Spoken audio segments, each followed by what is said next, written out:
Special cell ने ISIS module के एक आतंकी को गिरफ्तार किया है। आतंकी का नाम शहनवाज बताया गया है। इसकी गिरफ्तारी दिल्ली से ही हुई है।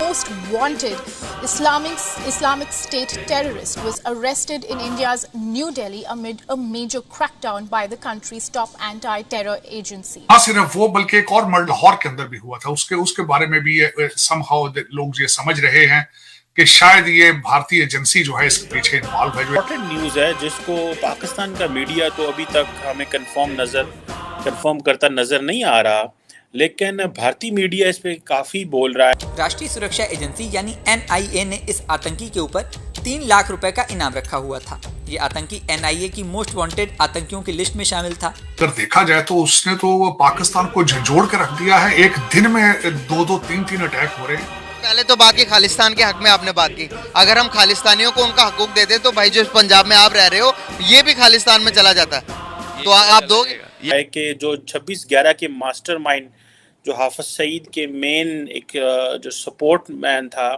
उसको कराची में जब वो कत्ल कर दिया गया है। मुफ्ती कैसर फारूक इनका नाम है।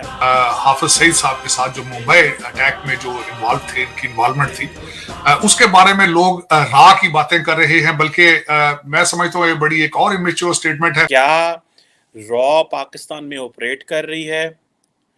क्या उनके यहाँ पे कोई ग्रुप्स हैं?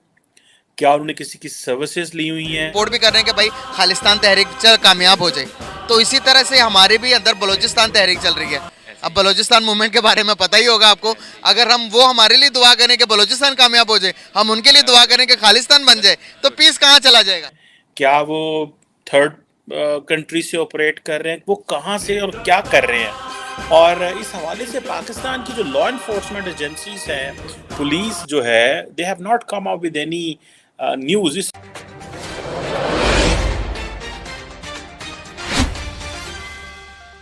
जा रहा है कि ये हाफिज सईद के कोई बहुत ही करीबी साथी था जो मारा गया। तो सवाल ये उठ रहा है कि ये किसने मारा, क्या हुआ, क्या दूसरे मुल्क की एजेंसी जो है वो मुल्क के अंदर वो जो हम कहते हैं राह की साजिश, कोई ऐसा मामला है? और आपको पता है अफगानिस्तान की तरफ से और TTP की तरफ से तो जो हमले हुए उसमें 60 लोग मरे। तो सर क्या पाकिस्तान अंडर अटैक है? ये क्या सिचुएशन है? देखिए, अगले दिन जो 2 अटैक हुए हैं, खासकर ईद मिलादुन नबी के ऊपर, उसके अगर देखा जाए तो उसने तो पाकिस्तान को झंझोड़ कर रख दिया है। एक दिन में 2-2, 3-3 अटैक हो रहे हैं। और फिर उसके बाद कई चीजें, मैं खासकर इसको मैं किसी और चीज के साथ रिलेट करने की कोशिश करूंगा, क्योंकि ये जो कराची के अंदर जो मर्डर की हम बात कर रहे हैं वो कुछ हफ्ते पहले, मेरा ख्याल है कुछ महीना पहले की बात है वो। और उसकी जब बात की जा रही है तो लोग बात करते हैं कि ना सिर्फ वो बल्कि एक और मर्डर लाहौर के अंदर भी हुआ था। उसके बारे में भी somehow लोग ये समझ रहे हैं कि शायद ये भारतीय एजेंसी जो है इसके पीछे इन्वॉल्व है। जो एक सरदार साहब मर्डर हुए हैं लाहौर के अंदर, उनके बारे में भी, और खासकर ये जो आप जिसकी बात कर रहे हैं, जो हाफिज सईद साहब के साथ जो मुंबई अटैक में जो इन्वॉल्व थे, इनकी इन्वॉल्वमेंट थी, उसके बारे में लोग राह की बातें कर रहे हैं। बल्कि मैं समझता हूँ ये बड़ी एक और इमेच्योर स्टेटमेंट है।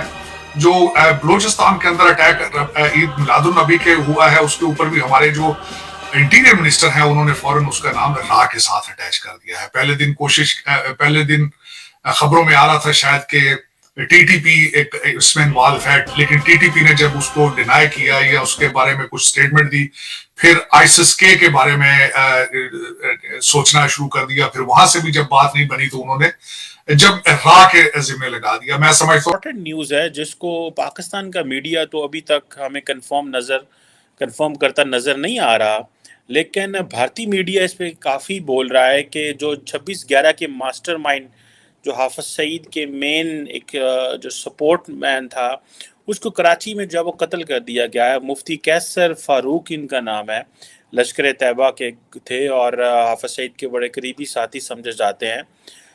ये एक इम्पॉर्टेंट इंसिडेंट है। इसकी वजह ये है कि कुछ क्वेश्चंस इससे इमर्ज होते हैं। क्या रॉ पाकिस्तान में ऑपरेट कर रही है? क्या उनके यहाँ पे कोई ग्रुप्स हैं?